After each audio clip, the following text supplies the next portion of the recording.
So this is episode 22 of the Treatment Room Secrets podcasts. I am honored to be here with Carl Ohlson, Dr. Carl Ohlson, and I would love to call you a friend. I haven't seen you in many years. We haven't spoken in many years, exchanged a couple emails, but super happy to be here with you. We're here in State College, Pennsylvania, which was my home for a few years during college. And it's my first time visiting here, so it's great being here with you. Welcome back. Thank you very much. I arrived yesterday evening, and it was a bit nostalgic, just driving around. As soon as I got close to State College, the first thing I did was turn off the GPS to kind of test my my knowledge of the area. But really amazing. I obviously had to drive straight to Jeffrey Field just to see it with my eye. Try and smell the grass a little bit. Which was going to have mixed feelings over it, which maybe we can unravel later on. But you're a super interesting guy. You entered my life during a tough season that I was going through. It's a bit funny looking back at it then, just from my personal state of mind. The last time we sat, as you mentioned now, when you saw me outside, I felt like I had a lot on my shoulders, and I came to you for help, for some guidance, for a conversation, maybe to release some information, dump some information on you. But what you said to me now when I saw you for the first time outside was, it's nice to see a smile on my face. Indeed. So now you make that. I think that will stick with me, and it makes me think. What was your impression? Was I not smiling the last time I saw you? You were very serious because you had a lot going on within the team as a leader of the team, taking out a lot of responsibilities to try to navigate things. And all of those kinds of life experiences, you can kind of pick up after a while. Like you can see it in somebody's face, or maybe in their posture, maybe in muscle tension and so forth. And you can also see when the joy is there and the freedom and so forth. So I had noticed that you were very seriously trying to navigate some things. And then when I saw you this morning, it was like a completely different scenario. So I'm glad to hear that. I'm also in a way glad to hear that I was, serious back then, trying to navigate these different things. It was thinking about it, and I do think about it often. I also write about it sometimes. Especially that season where I got to know you, is because I was trying to navigate new things in my life, navigate people, navigate the team, relationships with the coach, with teammates, with the staff. And it's very difficult to do when teams are losing. It's pretty frustrating. Also, we're here at a huge institution, Penn State, that doesn't really like to lose. They want to win, and I absolutely get it, and they should. And that kind of ties into what you do, and maybe why they wanted you here. Is you focus on performance. You focus on psychology performance, enhanced performance, high performance. How do you best define what you do, what your expertise is? Well, I've tried different metaphors over the years. One phrase that seemed to resonate pretty well with the athletes was the idea of being a strength coach for the mind. If you think about what a strength coach does as a minimum, helping you to be stronger, more flexible, more agile, faster, etc., we can do the same thing with our thought processes, and there's a discipline and intentionality that goes along with that. So helping people get the most out of themselves by mastering their thought processes, the way they think about things in advance, the way they filter experiences, the language they use to describe a situation has such a powerful impact on the next thing that you do. So that's kind of the way that I evolved into describing on a big picture level what it is. On a more close to home level, when I was doing an intro with the teams or individual athletes, we talk about the idea that as a human being, everything you do begins with a thought, and the quality of that thought has a big impact on the next thing that you do, which doesn't mean that performance psychology is more important than anything else. It's a sequencing thing. It comes first. If we're going to be really good at mastering our journey, that comes first, and then we use that great attitude that we select and cultivate in everything we touch, in working out, in training, in nutrition, in sleep, in like literally in everything. Mastering that on the front end helps you get the most out of everything else that you do. And so, is it mental strength? Can it be looked at? You're saying you're like a coach for the mind, or strength and conditioning coach for the mind. Can it be looked at as not only like developing this capabilities or strength in the mind, but also as fitness, where, some weeks of the year, my fitness might be very high, and then some weeks it might get worse and worse and worse, and then sometimes you get injured, and sometimes your fitness is very stagnant. So does the mind work in a similar way? It certainly can, and there's still so much we don't know about the inner workings of the mind, but we do know some things, and as human beings, you do go through some patterns, and there's times when things are a little bit easier. It's easier, as you mentioned. We met at a university that likes to win a lot. It's easier to cultivate some great attitudes and maybe responses to adverse moments and so forth when you're winning. Winning also can mask a lot, and losing can reveal a lot. And then learning how to navigate some of the adversity and the losses and setbacks, injuries, and so forth can reveal a lot about maybe your habits and tendencies. And so I would actually look at some of the down moments and maybe some of the down cycles in performance, maybe the ideal situation to step in and teach some skills. And you'll grow right back up out of that. If the individual takes ownership, like that's the other thing. You can have all the knowledge in the world, and if the person that you're talking with doesn't do anything with what you are discussing, then nothing's going to change. But I do think it's very much a human experience that you're going to have the ups and downs, and then learning how to ride those waves it is another practical skill. Are there a couple things that you wish almost that, a couple skills that maybe kids were taught at a younger age that they're just not? Yeah, that's a great question. That one probably could be a whole podcast by itself.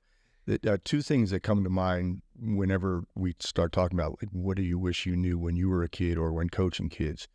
One is the great value of productive failure.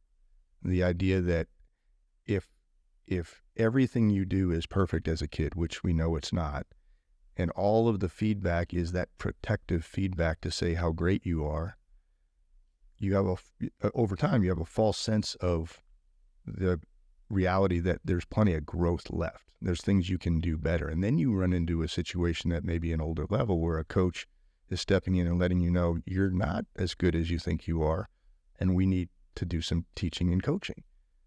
And that can be devastating if you're hearing it for the first time in high school or worse in college. So understanding that, if you fail forward, you try something, if you're playing safe, you're not going to get better. If you're taking some risk, learning a new skill, you're not going to be perfect. You're going to get coached, and the coaching is feedback, which is information, which lets you grow.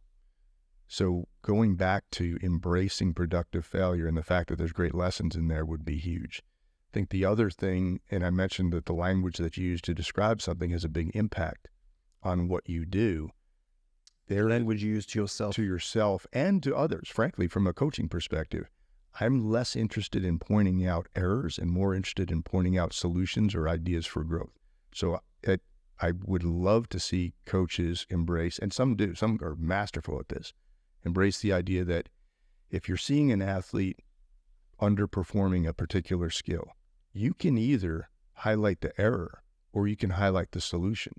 If you highlight the error, you can inadvertently have them thinking more about the error. If you highlight the solution, the error takes care of itself and you're focusing on the growth in there. So those are some things like when I look back into my youth and youth sport and getting older in sports and so forth and looking at good coaches and great coaches, those great coaches all knew how to coach the solution. And so I think both of those things could go really nicely together. You want to make mistakes so that you can get coached, and you want the solution. Did you play any sports yourself growing up? I did. Back in the olden days when I was a kid, a lot of it was pickup sports. Frankly, when you were young, we didn't have the same organized leagues that you have now, or certainly nobody I knew could have afforded that. So, but I eventually got into the youth sport and played baseball and football. Eventually, in high school, I swam competitively, did cross country, and then eventually became a lacrosse player. Actually spent a little bit of time fencing, which is really different from lacrosse. And then because I went to the United States Military Academy there, I was never going to go professional, and frankly wasn't good enough at all. But they had the opportunity. The philosophy there as part of the leadership development is that every cadet is an athlete. So they had intramural sports, club sports, varsity sports, and I did some of all of that over my 4 years. So I just loved sport in general and picked up as many new sports as I could. And now I ski a lot. Oh, how are the knees? Better now. Yeah, that's good because I don't ski. I kind of want to ski, but I think I was brainwashed in soccer that don't ski because you'll hurt your knees. Yeah. Well, so now I'm a professional ski instructor, so I'll be happy to teach you. Oh, fantastic. So where do you ski usually? I teach in the kids program at Tussey Mountain, and then whenever possible, get to Vermont or to New York in the Catskills. Fantastic. Noted. I'll keep that in mind. Yeah. So sports is ruthless, though, when you're trying to develop, progress, and, follow a dream to become a professional. It really is ruthless because, yes, you want to have the mentality of taking risks and developing, but, you can find yourself as let's say a 13-year-old with that mentality of, you may be, I don't want to limit this to any sport, but let's say in soccer, because that's what I know. Let's say you're on the field and you're a central midfielder. There's a lot on your shoulders and there's a lot going around, and you're really your job is to connect between all the players on the field. And you want to take risks, but any risk you take could be your last moment stepping on the field, maybe forever at that level. Because, you might make a mistake, they might forgive you. Next game, you're coming with the mentality of let's take a risk again, because risk will maybe get me that reward, maybe help me improve.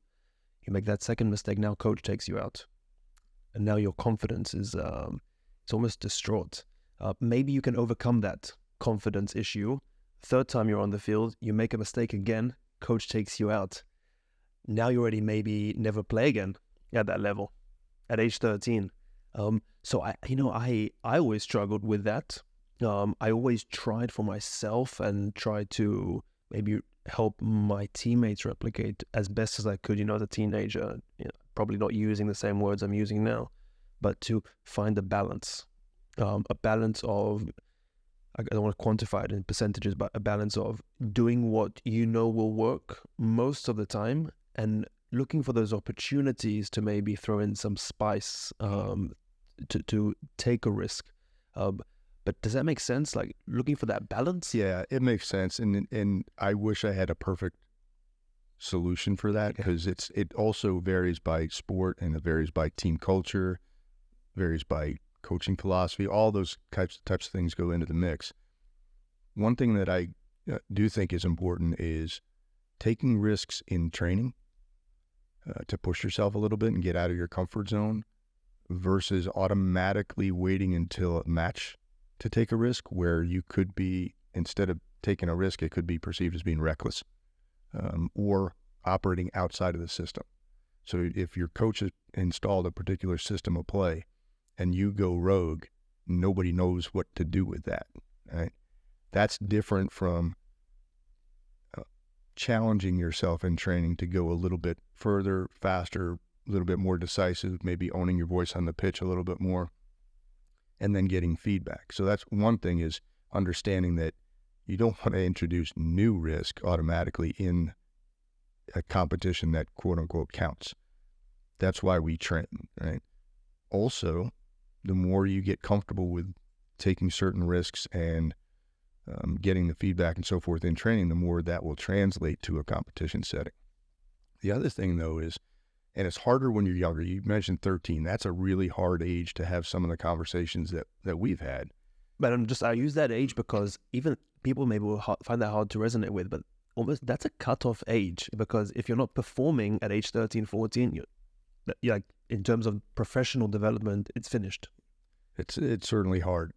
I do think that there's space, and I've seen some programs do this particularly well, where the coach-athlete interaction before and after practice and before and after match is different. And that's where you can really start to navigate some of this. So if you have a meaningful conversation with your coach before you go into training, like, coach, I'm looking to extend myself a little bit. I'm looking to take a little bit more tactical risk on the pitch.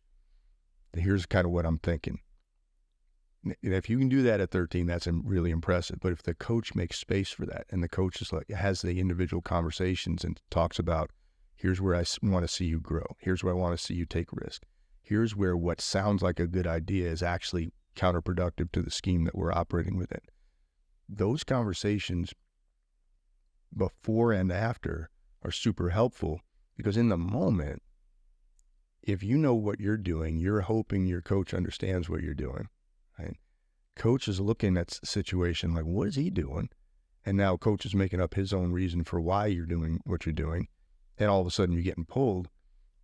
You think you're taking a risk. Coach thinks you're being reckless. It doesn't work. And anytime you have any behavior going on, there's a reason behind it. And if you don't know the reason, you're going to make up the reason, because we don't like gaps in understanding. So that's just a human condition. Like, we don't like to not know. Yeah. So we will make up our own reason. So when I'm talking with coaches, a lot of times I'll encourage them, like, use curiosity. There's a reason behind every behavior you're seeing. If you can pursue that reason, you're going to be able to coach somebody into a solution. If you make up your own reason based on your lived experiences, you may miss this athlete completely, and then nothing gets better. So there's an athlete component to this of intelligent risk, right? Not being reckless, but there's a coaching piece in this too, of making space for the conversation. And that's not just soccer, like, that's life. If you're in a leadership role and you're curious and you make space to understand, you're going to get a lot more out of people. Tell me if you heard this one before from an individual. I definitely had these thoughts while playing soccer. I still do sometimes, that, and I'm not saying this from a place where I was better than any of my teammates, because I never was maybe the best player on the team or whatever that means.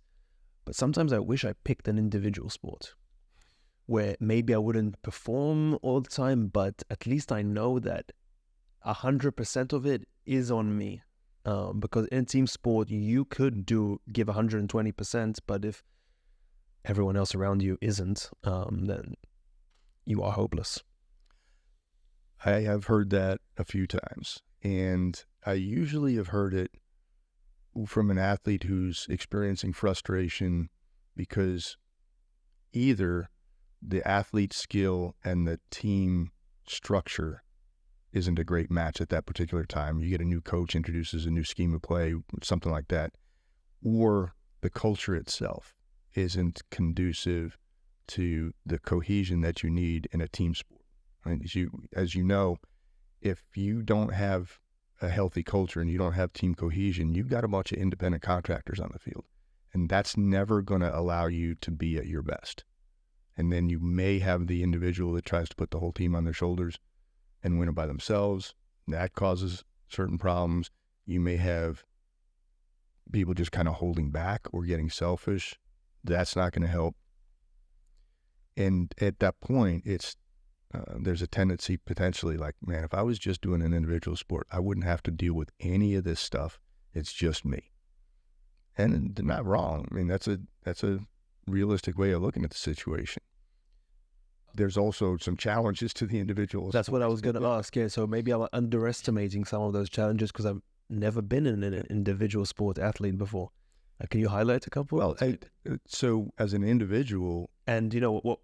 As soon as you say that, comes to mind is the tennis player smashing the racket on the ground. Yeah, I was thinking I went to a golfer smacking the club on the ground, but same thing. Yeah, you've got, so in both golf and tennis, just to use them as examples, you could throw fencing in there too and some others. Those are individual sports, but they're teams, right? So your individual performance matters, and that's how you're judged, and the aggregate says how the team is going. So there's a other challenge in there of I don't want to let the team down, so I better be perfect. I have to win.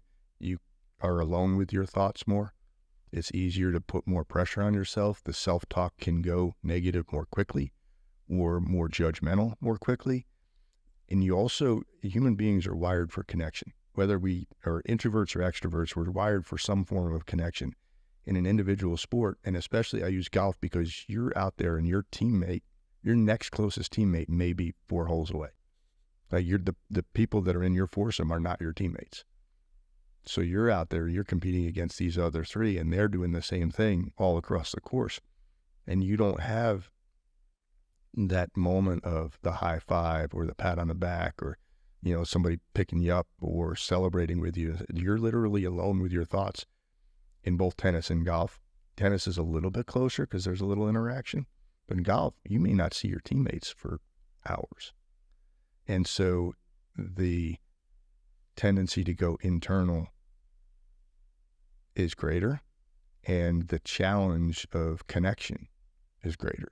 So there's no perfect. You're going to get something and you're going to give up something regardless of whether you're going team or individual. But to come back to your original scenario, that when you have an athlete that's struggling with the current situation within a team sport, it is not uncommon to hear, man, if I was just in an individual sport, I wouldn't have this. And they forget that, but I'd have that. How is it for you, working with athletes, let's say, at a place like Penn State versus working with individuals at West Point, who are soldiers, officers? It was strikingly similar in many ways. I actually had that question come up when I interviewed for the Penn State job way back in the spring of 2017. If you're not familiar with the military academy or any of the service academies, you may not realize they're still 17 to 21-year-olds in general, few older. They're learning how to enter into the military. They're learning how to lead and so forth. And it's a wonderful environment. I mean, I love that. But the incoming product isn't that different. So you come into Penn State, you've got really smart people who are driven to be really good, that are in competitive situations, that we're drawn from a lot of the same people. So that environment wasn't all that different. What was different is that at the academy, we were able to say, okay, sport is a wonderful thing. It's also not what you're going to be doing for the rest of your life. You're going to be leading soldiers, at least for a while. Let's talk about those similarities. And it was easier to make a translation or, kind of a translation of sports skill to military, because you're talking about high stakes competition where the outcome matters, the enemy gets a vote, so you better get really good at mastering yourself. Well, you do that in athletics. You definitely do that as a combat leader. That connection was really easy there. Like everything that you're learning about managing yourself in adversity of sport translates to your career automatically. We don't have the same forum, or when I was still at Penn State, we didn't have the same forum to have that discussion of this is automatically going to translate. However, with the teams that I spent a lot of time with, invariably that came up. All the things that we're talking about in terms of self-awareness and self-regulation are going to pay big dividends in the next thing you do, whether it's in the boardroom, the operating room, private practice, whatever it is, or professional sport. So where the contexts are very different, the people that you're interacting with on a regular basis, they're pretty similar. Thinking about most team 99.9% of team gatherings that I've ever had, whether in work or with a team, it's either only the team and very very casual, usually very fun environments where not a lot of vulnerability is shared by anyone. That's one, maybe 49.95% of the interactions. The other 49.95% of the interactions are the team listening to the coach. That's the natural hierarchy of a team environment in sports, let's say, or even in a job environment. You have a team and the team leader. That's it. maybe the 0.5% is when everyone gets a beer together or celebrates something, which again is usually very positive, very fun, a reason for celebration. Do you feel like when you're with the team, it's like it's a new environment for them. It's a different space that they're in. Do you notice that difference, maybe from observing a normal team meeting with a coach versus when you're, let's say, gathering with a team and maybe encouraging some vulnerability? I think there's a bunch of questions to unpack within that, but I in general, so if I understand your question correctly, let me give you two different scenarios and then we can go from there. I can remember vividly stepping into a team setting where it was very clear once the coach left the room that the dynamic changed. And because there was a hierarchical, very structured culture. Does it always change? Sorry that I'm... No, it doesn't. And so I'm thinking of a particular situation in which it was very obvious how everything changed, almost as if when the authority figure stepped out of the room, you could hear everybody exhale. And now it's kind of a little bit safer. My role was interesting in that I was not in anybody's food chain. If I stepped in with a coach, with a team, or with both, I wasn't in any of those. Nobody in there was evaluating me for my job, and that's the nature of that type of a resource. So it's normally a little bit safer for people to just kind of be themselves. When you see a coach or staff leave the room, and then you feel and sense, because a lot of what we do as humans in interactions is you can sense something before you can necessarily put language to it. When you sense the change, that's an indicator. It's an indicator of there's something with the structure that's maybe inhibiting people from being themselves. Maybe they can't be vulnerable. Maybe they can't be as connected. Maybe their job is to just do what they're told. Which is not illegal or wrong or whatever. It's a structure. Yep. I can think of other teams where where maybe a coach turns a meeting over to me and leaves, and nothing changes because everybody was really comfortable in their own skin and they were very open, and the only thing that changed is the number of bodies in the room. I can think of another particular team where the coach was almost always in the room and it didn't get in the way of anything. I heard vulnerability, openness, curiosity, ownership, and so forth. And all of those things tell me something about the interaction between the coaches and the athletes when I'm not around. And so you can sense that. And this is my opinion. So you may find others in my field that don't agree with this. I think in that moment, it's notice, be curious, and don't take sides. Or as I have often said, don't get caught between the dog and the fire hydrant. Like your job is not to take sides in there. It's to understand and help people grow. And the approach to helping a team grow is different depending on which of those dynamics you see. In teams, and I almost saw this as a defense mechanism by individual team members, is that when someone does make a mistake, it's almost like people around the person making a mistake want to capitalize on that person's mistake and point fingers immediately. And, almost like make sure that no one's pointing fingers at them, so immediately they point fingers at the other person. Is that unfortunately a common practice? It's not common in great cultures. It's very common in... But are most cultures not great from what you've... I know, and also you've worked at very good places. Yeah, I've been really fortunate that I've never worked for an organization where the whole organization was like that. Even in great organizations, you're going to find some subculture, maybe one, that has some of those aspects in it. So you're right. I mean, I've been really fortunate in the places that I've worked. Generally speaking, I'm really proud of and very supportive of all the coaches and athletes in both of those institutions and other places that I've worked. But when you have that dynamic, and I don't care if it's in sport or in business, again, be curious. There's a reason behind this. If people are almost celebrating somebody else's shortcomings because they're somehow going to benefit from it, you know that you're looking at an organization where everybody's in it for the transaction. What's in it for me? They're not invested in each other. And they can be successful that way, then they're never going to be great that way. And if they happen to stub their toe on greatness once, it's not sustainable. When you start seeing everybody taking ownership of mistakes and everybody realizing that if one person made a mistake, I probably could have helped them prevent it, so I'm going to prevent it next time, or you're sharing or you're supporting and so forth, I've often said you're going to get more in leading people if you're picking them up than putting them down. Like, you're not going to sustain excellence by constantly putting people down or pointing fingers at folks. When you point fingers at yourself and say, okay, the team wasn't great today, where can I get better to make them better? Then that's something different.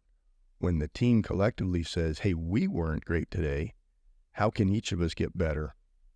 Then you're going to have something really special. Unfortunately, it seems to be more prevalent, and I don't know, I honestly don't know this. I don't know if it's more prevalent that you're going to find that one or two teams where they're pointing fingers, or if we just know more about it now because of instant connection, social media, texting, all this kind of stuff. Maybe it's always been that way, or maybe it's just easier to take advantage of a situation now because of technology. And that's just an opinion. Yeah. No, when you're at a place like Penn State, we said you want to win. Mm-hmm. And you are some sort of, this is for many people like myself, that was the highest place, let's say, they reached in their professional pursuit of this career they wanted to play at, whatever it is, hockey, football, soccer, baseball. But when you're taking it back to that 13-year-old, 14-year-old, 15-year-old boy or girl trying to be the next NBA player or MLB player or Premier League soccer player, you are playing for a team, but it's individuals who are trying to make it professional, and everyone knows that 99.9% of them will make it.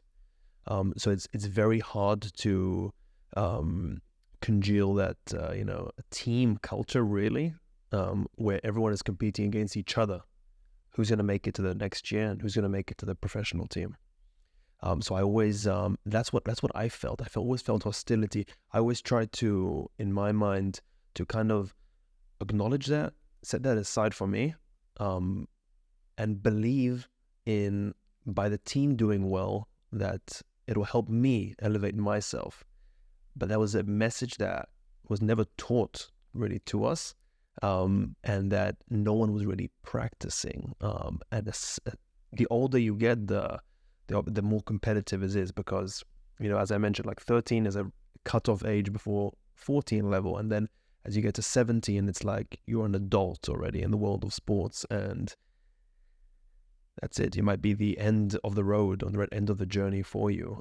So like at those ages, it's absolutely ruthless. So it's almost like, it's I'm trying to think of an analogy, but it's like, if that person made a mistake again and again, we can point fingers at them, and that removes them from the equation, and then we all one person less to think about before we make the next jump. And I think it's prevalent in the world of business as well, because it's very dog eat dog. People want to progress, make more money, do better, whatever that means.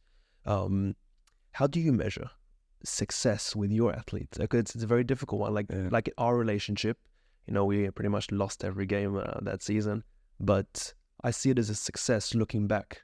I don't know what you would define that as, but what do you define success? Because I'm assuming for you in your profession, it's not just about scoring goals and winning. Yeah, exactly. So let's go back for a second first on that whole, again, we don't have a perfect answer to the 13-year-old challenge, because we do know some best practices. There's ways to very intentionally cultivate culture on the front end before you do things, periodically checking in on it. Communicating, coaches letting athletes know, this is how we're going about things, and this is how we want to respond to adversity. This is how we want to respond to feedback and so forth. This is where finger pointing will destroy you, because eventually you'll be labeled as a bad teammate, even if you're a great athlete and nobody wants the finger pointer. finger pointer at the pro level isn't going to be very welcome in the locker room, certainly not at college, so let's not start that now. Parent education is going to be really important here because coaches have the athletes for a short period of time every day. Schools, parents, friends, all those social media, all those things are influencing them as well. So if we could call a massive do-over, we'd get on the front end of all of that stuff and have less to clean up. The reality is we're going to be cleaning that up in perpetuity. When good coaches over-communicate what it means to be a great athlete, what it means to be a great teammate, and what's expected at the next level, no matter where you are, that's going to help. It's not going to fix that. Then when you look at your question about what do I look at as success, I actually generally don't. You may remember when you come into my office, one of the first things, as we'll get to know each other, and one of the first questions I'm going to ask is, how can I help? Because I don't have all the answers. I got to be curious and see what is your lived experiences right now, and then figure out where do we go next. And then as we go down the road, okay, what can that look like for you? What does success look like for you in this particular season, this role as a captain, navigating this adversity of whether it's coach, athlete, all those different types of things.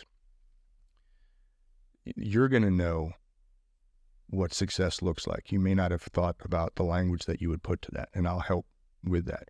And then if we spend, and this could be you in a leadership role, it could be you as the athlete on the field, you're going to tell me what success looks like for you. And then we're going to periodically check in on that and say, okay, you came in wanting to, let's use a very basic example. You come in and you want to be more assertive on the pitch. You want to find and own your voice and communicate loudly. Maybe you're a center back and you need to be orchestrating the team, but you're an introvert with a quiet voice. And so your goal is to get more assertive, louder, more precise with your communication and so forth. And then we work on some self-regulation skills to do that. And then a month or two later, we sit down and say, okay, how's it going? And then you're going to tell me how it's going. Okay, what are the coaches saying? What's the feedback that you're getting? And so forth. And so you're going to say, okay, when I came in, I was at this point. Now I'm at that point. That feels like success. Or that feels like we're moving in the right direction, but we're not there yet. Or we've been doing this work and it's not paying off. Now let's figure out what other skill we can introduce. So that on an individual level is kind of how I look at success. Did you experience the changes you were looking to experience? When I would meet with coaches, and as you know, a lot of the work that I was doing, meet with the coaches first, partner with them, decide where the team needs to go, and then step in with the team. Well, then before the season starts, I get an idea where the team is. At the end of the season, I get an idea where the team is, and then sit down with the coaching staff and say, okay, you said A, B, and C. Those are the changes you'd like to see. Did you see them? And if they say yes, like, what are your indicators? If it was no, what are your indicators there? Okay, now we have an idea on how we're going to move forward again. So it's a very organic.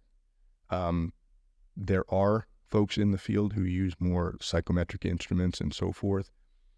For the performance education approach I was taking, that wasn't going to pay off. You could get better at all of the skills and not see the change that you're looking for, and that wasn't success. So did we experience the change that we were looking to experience? Did the team get closer even though they didn't like the situation they were in? That's success. We've actually seen that. You spoke to us, I remember, I think, a lot about the All Blacks. Yes. And the All Blacks culture. And I think you even had the book in your office. I did. So why did you use them as an example, and when did that maybe start influencing you? So I've always had ever since I knew about the All Blacks, and they're legendary in the rugby world, I had a great respect for them. But I was very fortunate that Speaking of rugby, by the way. Yes. In 2007, I was invited to Redondo, California.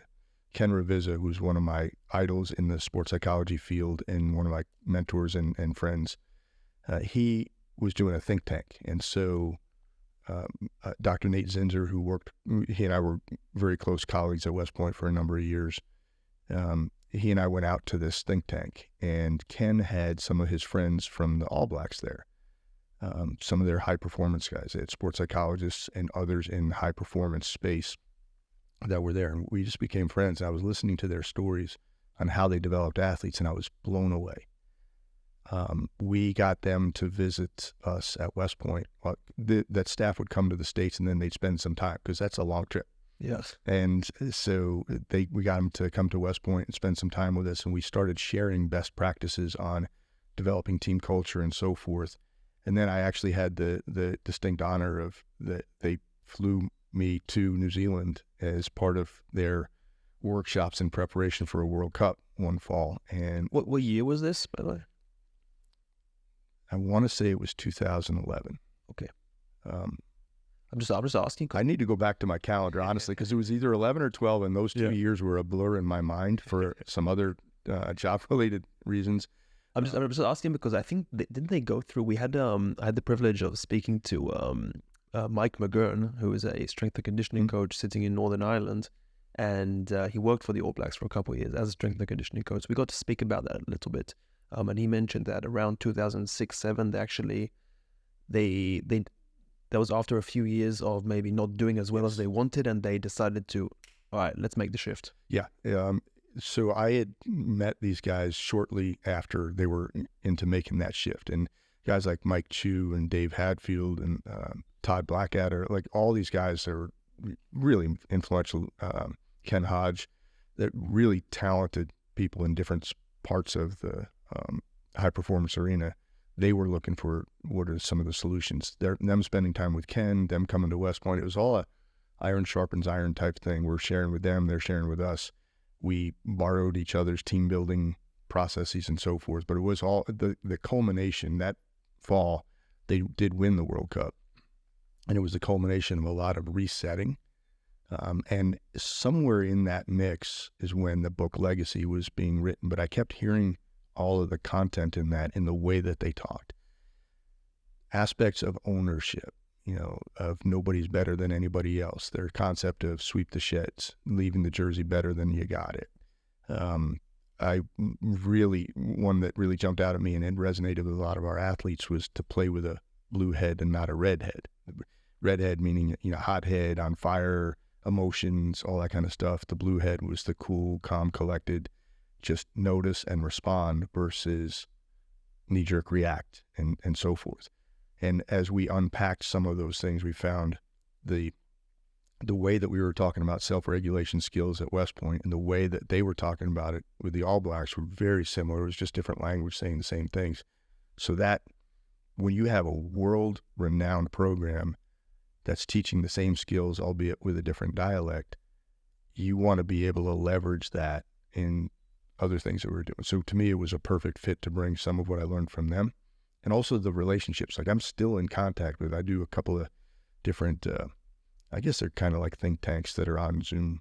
And every once in a while, I'll see some of my All Blacks friends that are on the screen. And it's like, it's old home week. I hope I can mention this, but you mentioned that you're now navigating or trying to retire, trying to step away from work after a long career. I'm assuming you spend a lot of time thinking about your career, about different instances you've had, the highs and lows, and what led you down this path and this career? On a day-to-day basis, probably not. I just really enjoy the ride that I've been on. I wouldn't change a thing. It was a really wild ride. I'm in that kind of split in my life right now where I'm enjoying the heck out of everything I did and everything I learned from it, things that went well and things that didn't go so well. I'm also a voracious learner, so I'm still connecting with webinars, podcasts now, reading books, sharing with others. I have an unofficial circle of friends that are all across the country that do different things for a living, but they're all like-minded in terms of wanting to grow and share with each other and so forth. So a lot of just connecting with each other.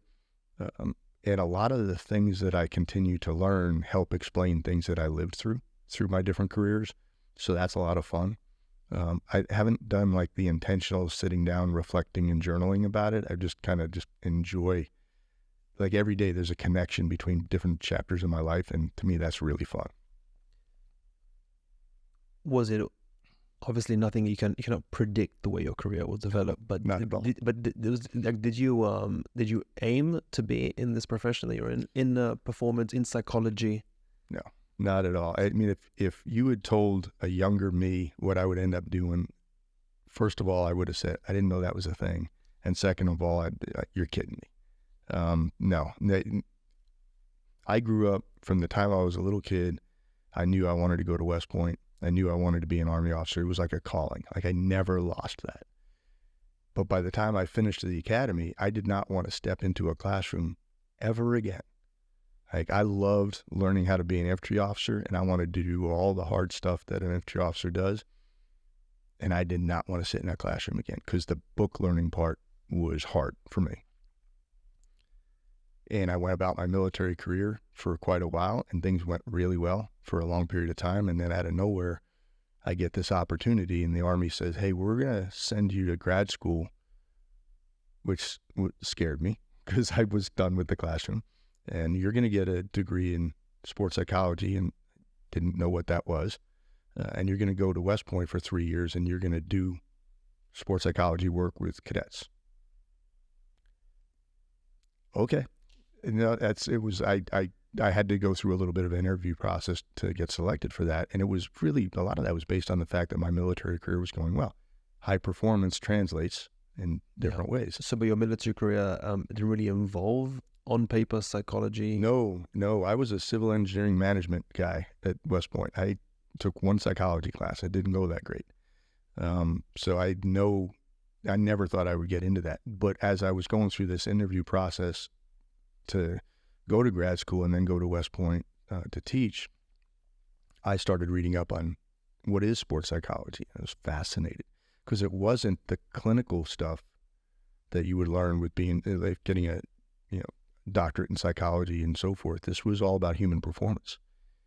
And I loved that idea, but I stepped into a classroom at University of Virginia in 1994 with Dr. Bob Rotella before he went into just private practice. He was a legend in the field, and he's my professor. I'm like, wow.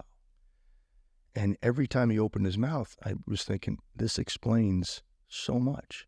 It explained things I learned about myself in going through Ranger School and becoming a paratrooper and just leading infantry soldiers. And it just kept coming back again and again to understanding stress response, the confidence piece, responding to adversity. All this made perfect sense. And I think I love this stuff. And spent 3 years at West Point helping cadets in academic, athletic, and military development using sports psychology strategies. And by the time I left that 3-year assignment, my boss on the way out the door said, well, what do you want to do in your future? So I want to come back and lead this center. Yes. Yeah, but I mean, what else you want to do? Because that's only one person gets to do that. I said, well, I'll do what the Army wants me to do, but that's what I want to do. And so I went and spent a year with the Air Force, and then I spent 3 years overseas in NATO. And while I was over there, I got the call and said, hey, we're actually going to put you into a doctoral program and send you back to West Point to be the center director.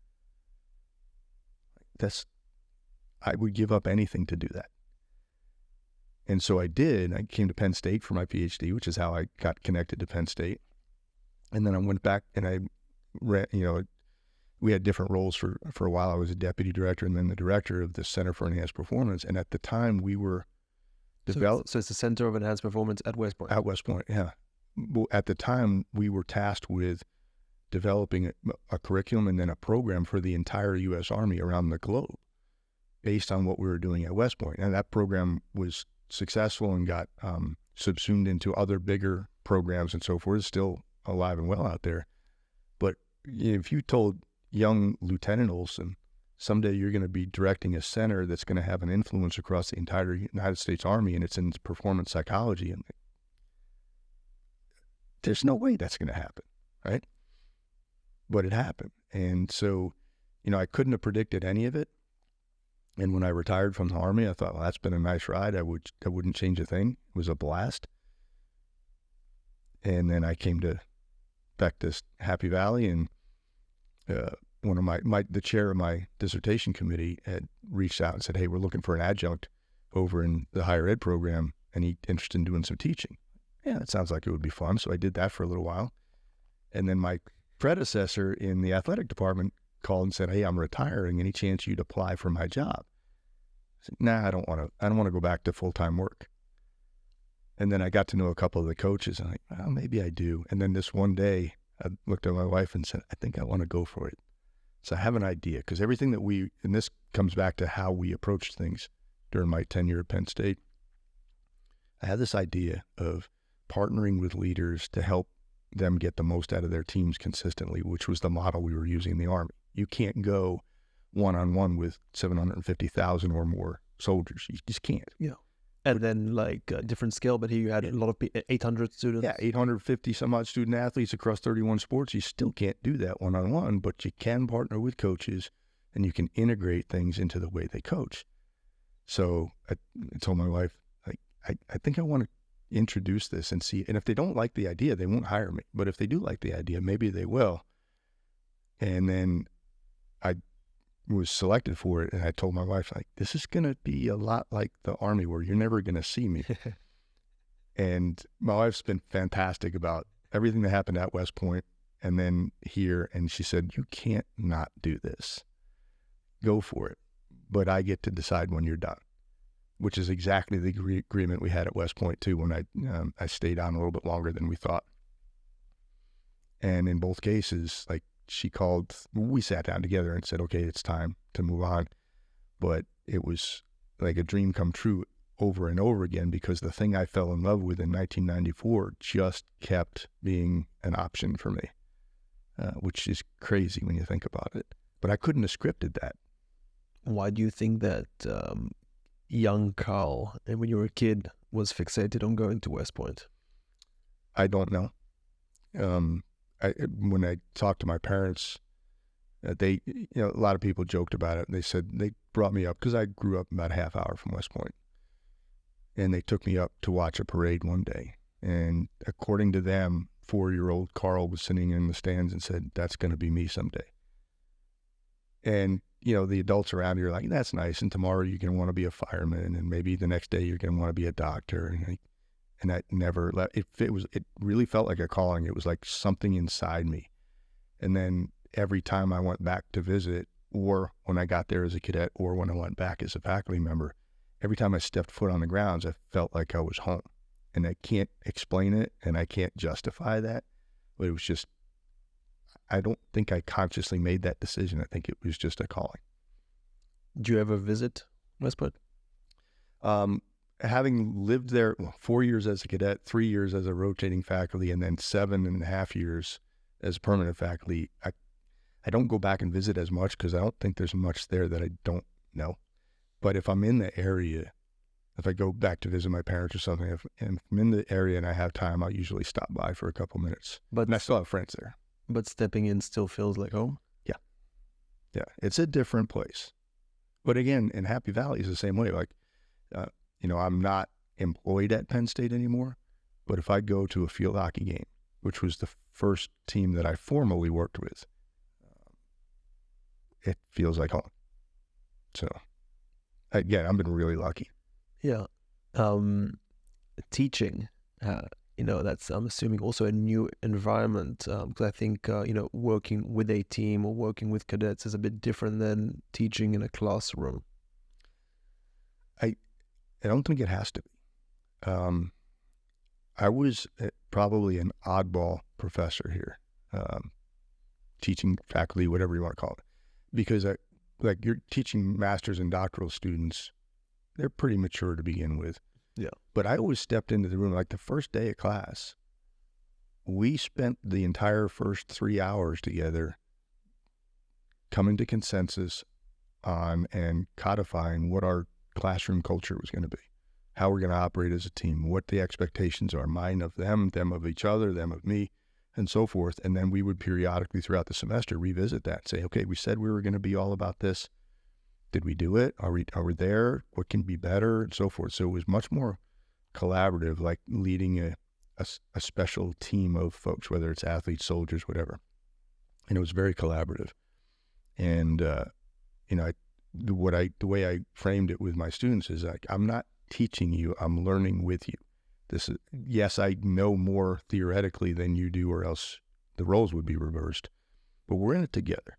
Like, I'm your coach, you're my team, we're in this together. I want you to succeed. If everybody in here earns an A, I did my job. Or earns the grade that you wanted to earn, because not everybody's in it for the grade, and everybody has different reasons.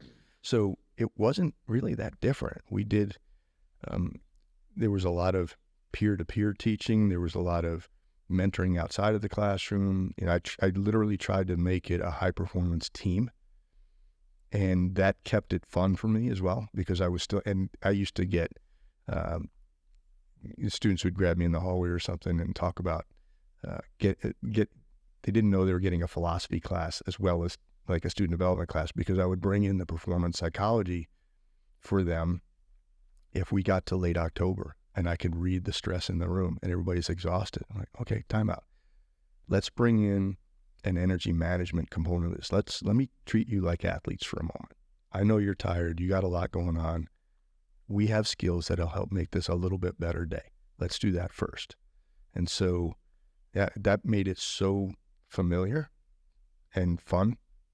And I'm still in touch with a lot of those students. So I guess it worked. Is that fulfilling, being in touch with students, being in touch with athletes? Like you told me, we don't have to mention names, but athletes that do well after you've worked with them for a couple of years. I don't know if there's anything more fulfilling in this space where and it happened yesterday and it happened this morning. And it might not happen for another 6 months, but I will hear from athletes, students, from when I first started as a faculty member at West Point in '96. Some of them, they appear out of nowhere sometimes. They have this moment in their life and it's like, hey, this reminds me of a time when, and then I hear from them, or some that I hear from all the time, and then some from here that I hear from, whether they're in the pros or they're coaching or they're in business and so forth. I had an amazing note from an athlete who is in law school now. And the note just talked about everything that we did in our sports psych conversations with the team.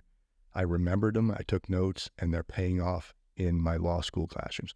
Like, you can't put a price on those types of things. And sometimes it's just somebody saying hi, and it just makes you smile.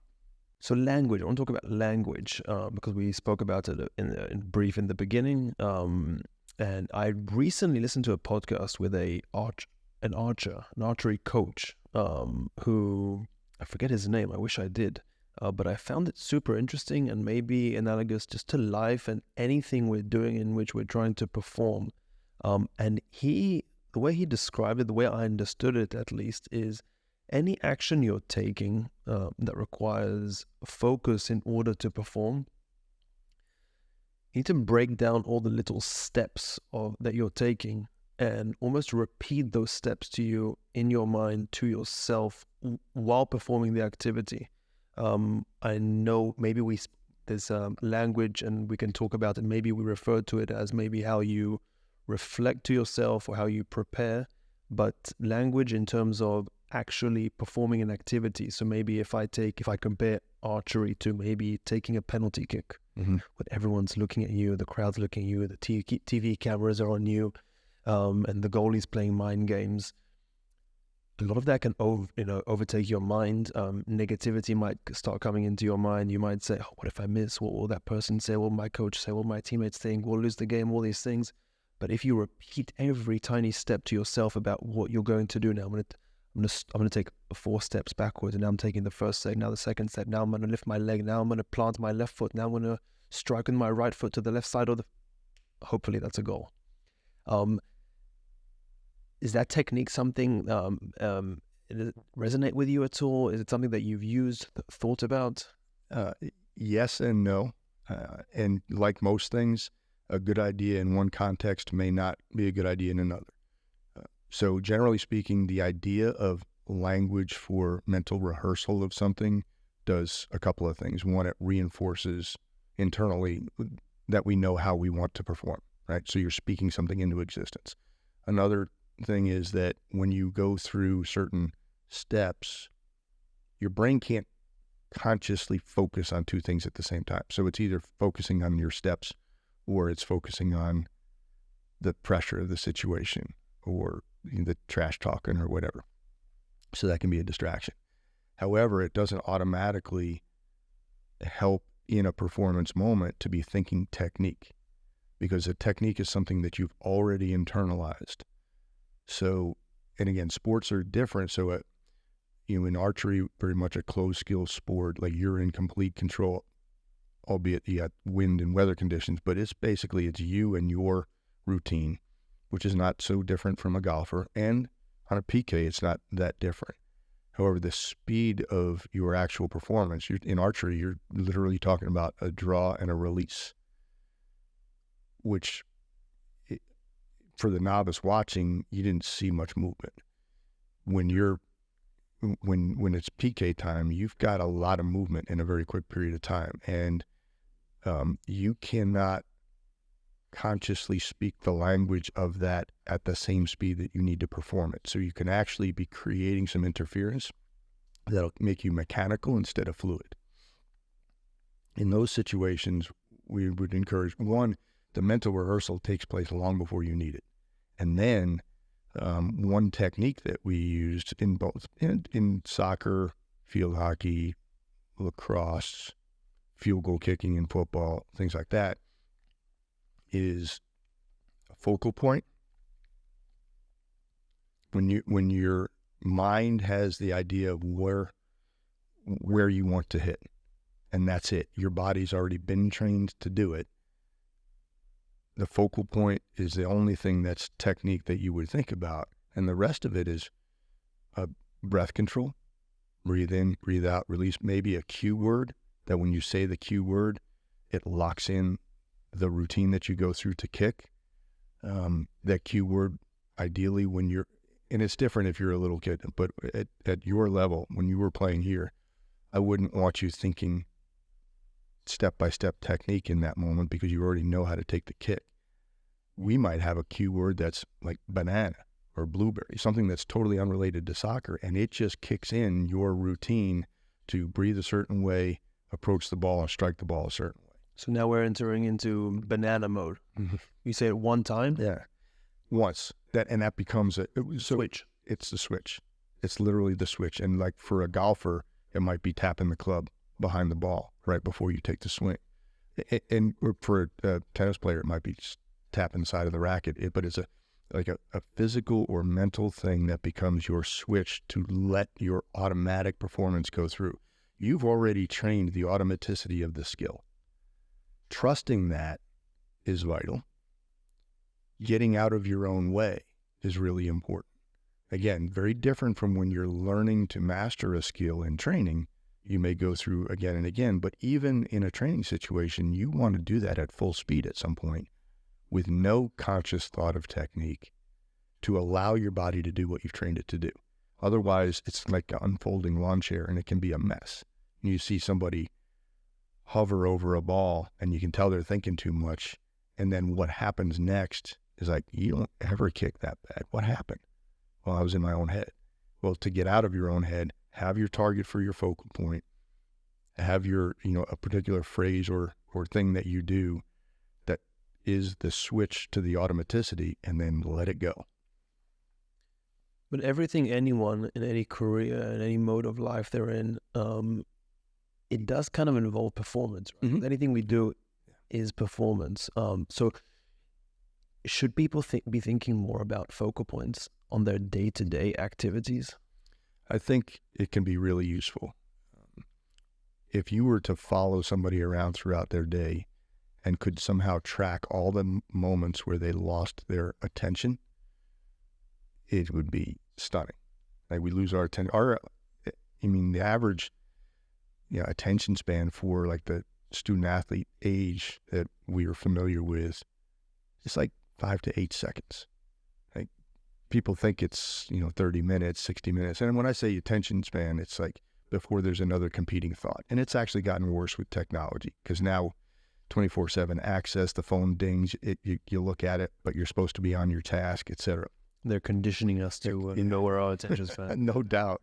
And you can get it back for sure. I mean, Yeah. but Get it back, but it can also be worked on and developed, right? Yes, absolutely. So there are different things that you can practice throughout your day. One that I think is really helpful, and we used to talk about walking across campus and doing it in a mindful way, where you're selecting the target of your attention, which might be the flower in somebody's window, and then it might be the squirrel that's gathering nuts, and it might be a person coming down the street. But it's not that those things are distracting you. It's that you are noticing and intentionally shifting to the next thing. Choosing to. So if I notice something and I say, okay, I got it. That squirrel is interested in that nut. It must be fall in State College and we're getting ready for winter. Okay. Now let's see what else is out there. And now I shift my attention and shift again. When you notice things and then you intentionally shift your attention, you're taking more ownership of what you're attending to. You're going to get distracted. So having a personal reset for the distraction when you notice that you've been distracted, that can be, clapping your hands, taking a deep breath, closing your eyes and reopening, something that to you means reset. I've just lost my attention, reset. It used to be easy to talk with students about this at West Point back in the olden days when there was a big clock with the hour and minute hands on it. And every student is going to look at that clock to see how much time is left in class. If you've decided ahead of time that looking at that clock is my reset, it means I got distracted and it's time to get back on task. Because I attach meaning to that before I need it, the next time my eyes wander to the clock, it's like, oh yeah, time to get back on task, and so forth. The more you practice noticing and extending, or noticing and shifting, the easier it becomes, just like any other skill. So practicing that. It's also possible to do something really rudimentary, like following the second hand on the clock, if you can still find the second hand on a clock, and just see how long you can hold that before another thought comes in, and just work on extending that period. You can listen to music and follow a particular voice or a particular instrument, see how long through the song you can go without shifting onto something else. The two things that I think are invaluable in all of this attention, and it could pay dividends in the workplace, in a team meeting, in a classroom, is one, you have an intentionality. Like there's something in here that I want to understand or get better at. And the second goes back to that curiosity. I want to see what else comes next. If you watch somebody, and this always comes up, you watch somebody binge watch something on Netflix, right, or Apple TV, or whatever your favorite platform is. Have you watched Ted Lasso? I have, but I was late to the party. I watched Ted Lasso when I was recovering from a surgery last year, so I didn't have anything else to do. The coaches were way ahead of me on that. Brilliant though, no? Oh yeah, absolutely fascinating. Oh, sorry, yeah, so binge-watching shows. Binge-watching shows, generally people start a show or series because they're interested. And then they go to the next episode because they're curious about what comes next. You try to have a conversation with somebody who's binge-watching something and they don't hear you. It's just like watching kids watching a movie or cartoons. They don't hear you. Not because they're blocking you out, it's because something else has their interest.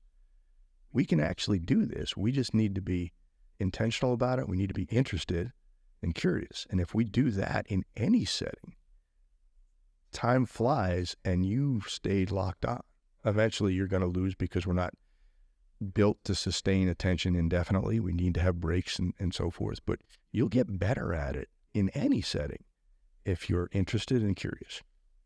We have a lot of synthetic tools nowadays that people use for focus. It's like it almost hurts me when I see those situations. Again, I know there's certain people that maybe, I'm not a doctor myself, that maybe need those things in order to focus for however long they need to focus.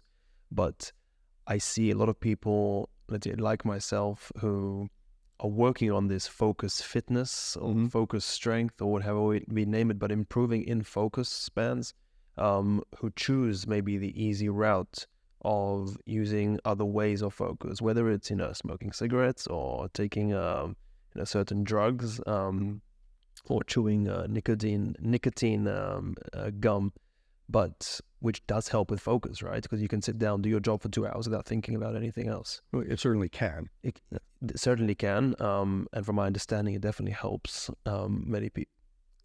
It helps some, and it doesn't help others. And there's caffeine, especially, is an interesting one because bodies will interact with it differently. Okay. So if you're used to it, it might take, it might help you. If you've never had caffeine, it might keep you from being able to pay attention because you're now all of a sudden you feel wired. Yeah. So I think there's always individual differences in there. So I don't think there's a one size fits all, but for several people it could be helpful. But I think these things are so accessible. Even me with coffee, like maybe I wouldn't have been able to ask you all these questions today without my cup of coffee here. But I don't think it's looked at as like we look at going to the gym to develop muscle. We don't look at it that way. Maybe because it's not visual, and it's hidden in our brains. Same with mental toughness, mental health, mental fitness. How can we make it cool? Because it's people want to develop pecs and biceps. It's very intuitive. Go to the gym, work out every day, and you will get that. But for some reason we shy away from it, from practicing those things. It's almost also seen as a like a weird thing, like, for example, I think if you played around with meditation, have you this is something you read about, tried before, practiced? So I always thought, even here as a student athlete, I even took a yoga class, and it always ended with a meditation period of the class. I just thought my brain was unable to perform meditation. So I gave up on meditating because after 2 seconds I'd have another thought, and after 4 seconds another thought, and after 2 seconds another thought.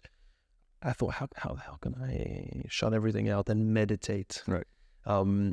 But as of recently, actually sitting down and practicing it like I would practice in improving my running fitness, you notice that when you do practice it all the time intentionally, it does get better and it does get easier, and then it suddenly helps you in other elements of your life to get things done, to shun things out, to put your phone away and not really care about the notifications and all these things that are going on around us all the time. So working on those things with your athletes in the past, or whether it was cadets or whoever you worked with, how can you make that something they want to do and believe in? Yeah. There's a lot in what you just said. So I think, I'm also trying to navigate that question myself, but... Because I'll share with you like a couple of things. This is my bias that I'll share, because there are many different ways of looking at this. I have friends that are in the biofeedback space, neurofeedback space, meditation, etc. I gravitate more towards mindfulness, the idea of being authentically present, non-judgmentally, so that when you do have that thought, you don't judge it, you just notice it and then come back to a centered place. And I find you can practice that in a lot of easy ways: walking, talking, eating. You can do a lot of things by just being more present. There are others that leverage more technology to do that. My bias is I don't want to become a slave to the technology that's going to put me in the zone or make my attention better. I want to be able to do it myself anywhere. I think for this, again, my experience with athletes is if you can teach them something they already know, they just don't realize they know it, and make it something that's either fun or easy or both, you can get more mileage out of it. When you deal with people that are under a lot of time constraints, student athletes generally anywhere, West Point especially, the idea of you can do a 12-minute relaxation session and get many of the same health benefits as you would out of 4 hours of sleep, and you did it in 12 minutes. But while you were doing that, you were also slowing the system down and being completely present on one task, which was the relaxation exercise. We found a way to do it in 4 minutes too. That buys back a lot of time.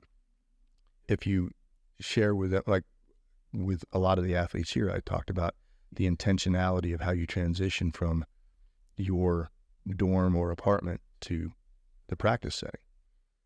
Well, if you have a routine that you go through and you're turning off one part of your life for a moment and you're transitioning into the next one and you step in with intentionality, and on your way there, you were just really present with your intent for practice.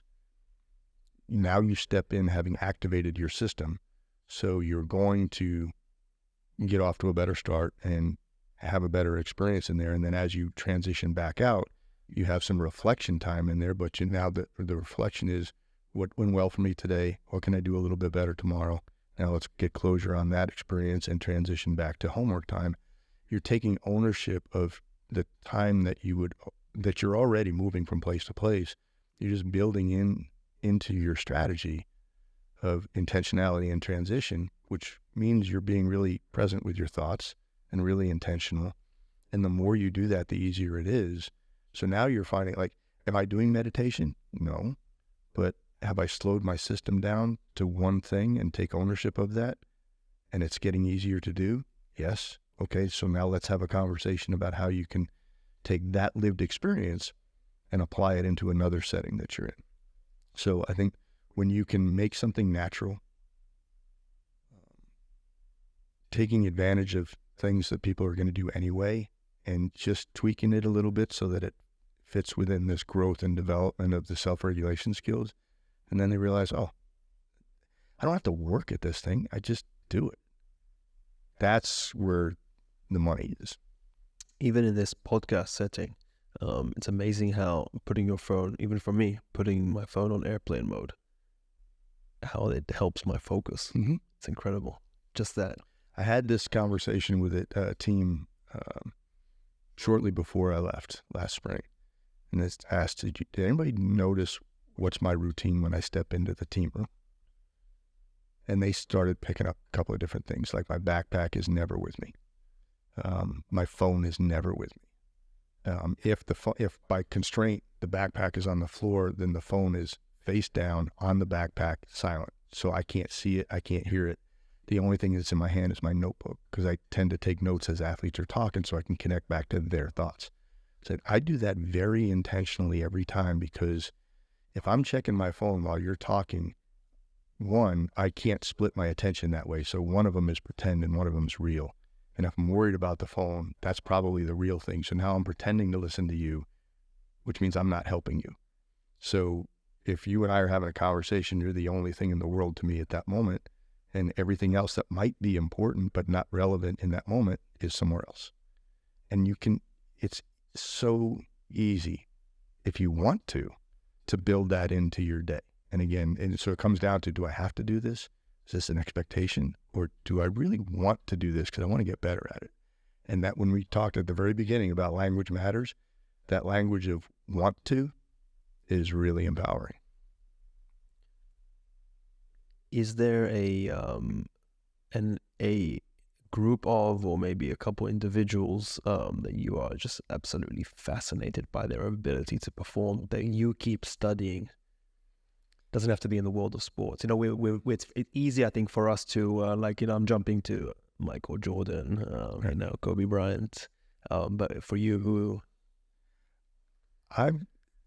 That's a great question, because I read broadly across a lot of different environments. I'm working through a book right now called The Extended Mind, which I find fascinating, and how much of the thinking that we do is actually how we're interacting with our environment and not just being alone with our thoughts. And so thought leaders in spaces where they're looking at things differently from what we might have seen coming out of a cognitive psychologist's article 10 years ago or something, that fascinates me. When I look at sports that so looking at individuals who maybe think different ways. Yeah, I try to do that as much as possible. I never, if I'm working through books, it's never the same genre, 2 books in a row. It's never the same application. It might be a military book, a sport book, a business book, something. I try to vary it up and see who else out there. And another thing that's really helpful in that space is having a circle of friends that you can connect with and say, what are you reading these days? Let's swap reading lists and so forth and have a conversation. So I find that really helpful. From an athlete perspective, I like to look at athletes that are not necessarily paid attention to as much like year round. I maybe in 2019-ish, maybe somewhere in the 18, 19 space, I became really fascinated with following Michaela Schifrin and the way that she approaches skiing and life and so forth. And this was before the build up to the Olympics and things not going the way she wanted it to and everything, but there was solid gold every time she opened her mouth.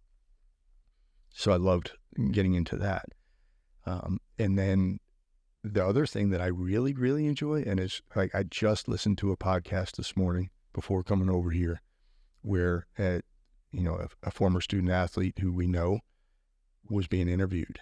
And when I start hearing athletes that I knew back when, and I hear how they're making sense of things in the world, it's so much fun. So now I'm following these athletes who used to come asking me questions, and now I'm listening to how they've made sense in their space.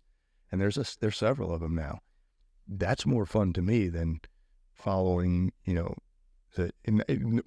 disrespect intended towards any, but following the pro athlete that's become famous or is in the Hall of Fame or something. That's great. But I'm following people that are making sense of things in a really special way, and I knew them back when they were trying to figure it out. Do you have a book recommendation? Because I want to actually be more specific and challenge you a little bit. Okay. A book that maybe has influenced you. It could have been many years ago, but a specific book that you can throw at me to add to my list. I'll give you... And the listeners, of course. Yeah, I can give you probably 4 or 5 right off the top of the bat. I loved... I read a book by George Flanner many years ago, in the 90s, called Mastery. And I really liked that and his approach to laying out what it means to either chase a skill versus master something. Where with mastery, you're never done. Like, you can always get a little bit better. So I love that. I love Carol Dweck's work on mindset, which I think she's one that really brought to light the idea of growth mindset versus fixed mindset, and how as humans, we're going to live in both spaces, but we can get better at the growth mindset. And there's some components of that are really helpful. Again, a bias here. My first mentor in sports psychology, Bob Rotella, he has a series of books out. One that I found athletes really resonated with was How Champions Think. It's very practical, makes a lot of sense, and it's easy read. And I hear Bob's voice every time I pick it up. And then Nate Sinzer, who I mentioned earlier, he's got a book out called The Confident Mind. I know we had several soccer players reading that this past year. Very practical. He's got a wealth of knowledge to share. And then there are some different books out there, and I'm blanking on some of the titles, but one's around the idea of adaptation and growth, it's just a healthy space in there. And then if you want to talk about team culture, you always go back to legacy with the All Blacks. Dr. Carl Ohlson, it was, again, honor, pleasure having you sit here with me. It's great being here in Happy Valley State College, Pennsylvania. So thank you very much. Thank you, Dan. It's always a pleasure. If you liked this video and you want to see more, make sure to subscribe below and don't forget to hit the notification button.